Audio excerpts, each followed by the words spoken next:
दिनै मा बुंगोन माने मोसानो ना गाबनो ना रंजानो ओरैबायदि मोजां मोनदों आरो रायजो राजाफ्राबो लोंहोर लोंहोर फैनानै एसे मोजां दिनैहाय बेहाय बाहागो लाफैदों आसलते जोंनि पर्बतजला बरिते नङा बियो सारा बिटिआरनि थाखायनो जों दिनैहाय जोबोद गोजोनथाव बाथ्रा 2026 बिगा हायाव नैबे रेलवे दाबा रिपेयारिं फेक्टरि बेखौ जे बानायदों बेहाय इनिशियेलि नै आंनाव बिसोरनि होनाय माबाया दङ बेवहाय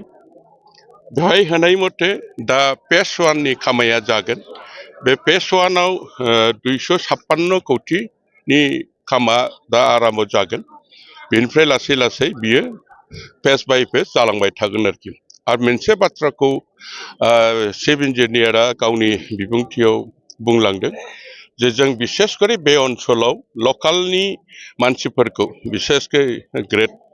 3rd ग्रेड 4निखौ हागौमानिखौ जों बे एरियानि लकाल मानसिफोरखौ सोगोन होननानै फोरमायनायाव रायजो राजाफ्रा दिनै बाहागो लाफैनाय रायजो राजा साथ्र साथ्रिफ्रा खुब मोजां मोनदों आरोखि आंबो बेखौनो मिजिंथिदों जे जों आसाखौ मा खालामदों आसाया बेवहाय जायगायाव बे फेक्टरि जानाय लोगो लोगो जायगायाव जाहाथे अर्थनैतिक भाबै रायजो राजाफ्रा बेवहाय सुबिदा मोनो बेखौथ' जों लुबैदों गिबियावनो जों बेखौ आसा खालामदों लोगोसे बिसोर बुंनाय मथे बेवहाय गावसिनि डिपार्टमेन्टनिफ्रायबो बिभिन्न धरननि स्कुलफोरबो बेहाय थागोन बेफ्राव गावसिनिल' नङा जोंनिफ्रायबो बेखौ जाहाथे बेफ्राव हाबनो मोननाय एडमिसन मोननाय बेफोरबादि सुबिदाखौ जाहाथे मोनलाङो बेखौबो एसे रायलायनाय जादों हयथ' बिटिसि सरकारा बेफोरखौ लासै लासै टेकआप खालामनानै जोंनि बे ओनसोलनि रायजो राजानि एसे मोजां सुबिदाखौनो खालामनानै होगोन होननानै आं मिजिंथिदों जोंनियावथ' जेबो एफेक्ट जायाखै आसलते जोंनाथ' भार्चुवेलसोखा गतिके दा लेक्सार होनायावसो बे ओनसोलनि रायजो राजाफ्रा मिन्थिदों जे प्रधान मन्त्रिया क'क्राझाराव फैयाखिसै होननानै खिन्थु मिटिं बेहाय जाबाय थासान्दि क'क्राझारावनो फैदों होननानैसो सानदोंमोन भार्चुवेलियानो जाथों बा क'क्राझाराव फैनानै खालामथों बा खालामा बेजों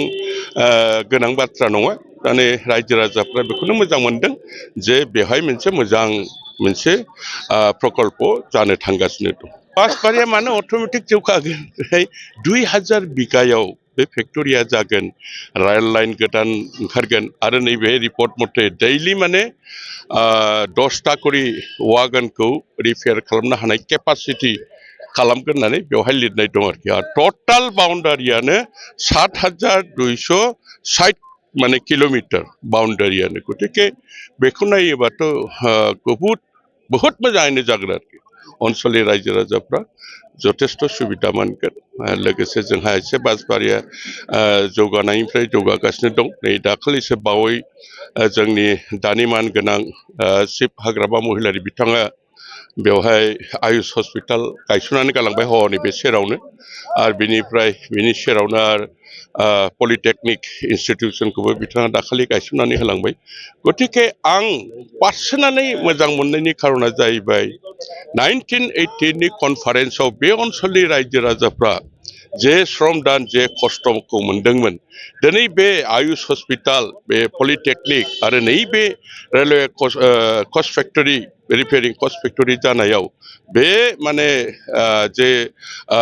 अधिवेशनखौ खुंनानै हरदोंमोन दुलाराय बर' फरायसा आफादनि बिनि फिथाइ मोनजादों होननानै आं दा सानो आरो बासबारिल' नङा जोंनि समग्र पर्बतजरा एबा जोंनि बिटिसि ओनसोलनि थाखायनो बिराद गोग्गाथाव दिनैनि दिना जे बासबारि बायदि बे पर्बतजरानि सिङाव बे एकदम भितरा ओनसोलावहाय जे एफा गिदिर मोनसे कच फेक्टरि जे बे जानो थांगासिनो दङ बिनि थाखाय बे ओनसोलनि रायजो राजा बा जों जोबोद गोजोननाय मोनदों आरोखि माने 2020 मायथाइनि 27 जे फेब्रुवारियावहाय जानुवारियावहाय बिटिआर गोरोबथानि गेजेरजों बे कच फेक्टरिखौ मोननाय जादोंमोन आरो बेवहाय जोङो नैबे बासबारि ओनसोलनि रायजो राजायाबो जोबोद नैबे हा होनायनि खेथ्रआव लानानै आरो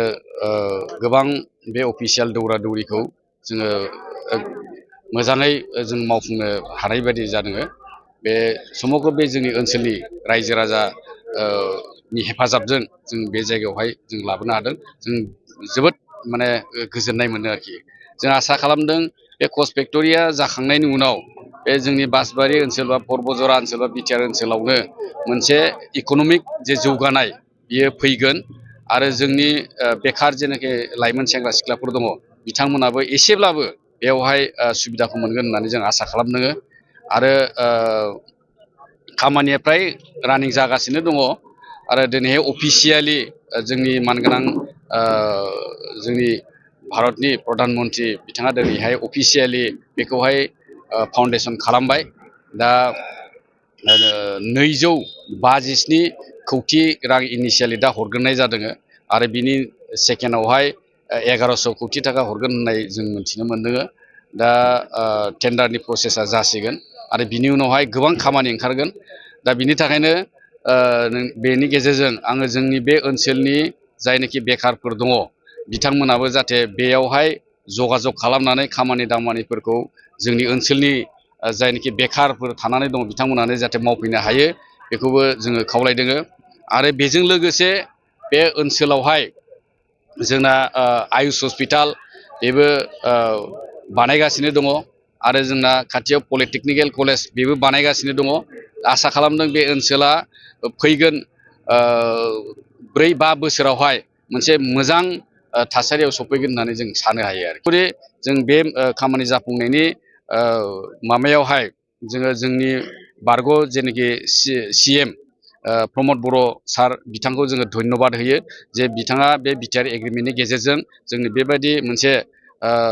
गिदिरथार जे अनुस्थानखौ लाबोनानै होफैनायनि थाखाय आं बिथांखौबो धन्यबाद होनो सानो आरो जोंनि देशनि जेनाखि प्राइम मिनिस्टार प्रधान मन्त्रि नरेन्द्र मदि सार बिथांखौबो जोङो धन्यबाद होगोन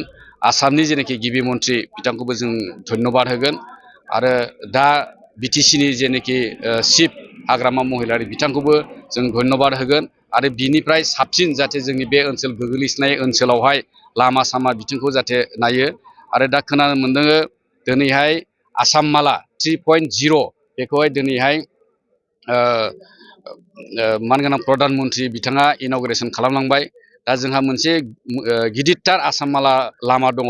रुपसि एयारपर्टनिफ्राय क'क्राझारसिम थांनाय जाहाथे बे रुपसिनिफ्राय एयारपर्टनिफ्राय क'क्राझारसिम थांनाय जेनाखि आसाम माला लामा बियो थाबथानानै दङमोन आङो दानि जेनाखि चिफ हाग्रामा सारखौ आङो खावलायगोन जाहाथे बे लामाया जिहेतु क'क्राझारनिफ्राय फकिराग्रामसिम सफैबाय दा बेखौ जाहाथे बे नैबे आसाम मालायाव सोदेरनानै जोंनि बे ओनसोलनि रायजो राजानि थाखाय उपकार खालामनानै होनो हायो आं बेखौनो बे मिडियानि गेजेरजों खावलायबाय।